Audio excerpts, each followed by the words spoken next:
Un embryon femelle a été extrait et placé dans un utérus artificiel. 24 heures plus tard, l'embryon y a grandi rapidement.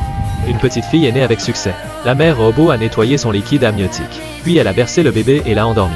À partir de ce moment, le robot a joué le rôle de sa mère. Elle se tenait compagnie et la fille a grandi en un clin d'œil. La mère robot lui a dit que toute l'humanité avait disparu, que l'extérieur de la base était inhabitable pour les humains et qu'elle était la dernière humaine au monde. La jeune fille croyait chaque parole de sa mère en grandissant. Sa mère lui a tout appris. Mais à travers les descriptions des programmes télévisés, elle a commencé à être curieuse du monde hors de la base. La base a subi une coupure de courant soudaine. La jeune fille connaissait sa première panne d'électricité. Elle s'est précipitée vers sa mère, pour ne la voir qu'étendue là, comme un tas de ferraille. La jeune fille a décidé d'utiliser les connaissances apprises pour réparer la panne. Elle a découvert que les câbles avaient été rongés par quelque chose.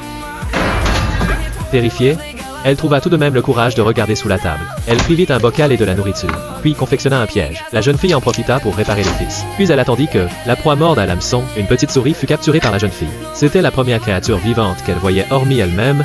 Elle était complètement fascinée. Oh là! L'alimentation électrique de la base a été rétablie avec succès. La jeune fille courut partager sa découverte à sa mère, mais, à sa grande stupeur, sa mère jeta directement la souris dans l'incinérateur. « Maman, s'il te plaît ?» La jeune fille était pleine de confusion. Cette souris prouvait que le monde extérieur était habitable, mais sa mère n'arrêtait pas de l'avertir qu'il était très dangereux là-bas. À partir de ce jour, ses doutes ne faisaient que s'amplifier. Un jour, alors que sa mère dormait pour se recharger, la jeune fille s'avança vers la porte principale.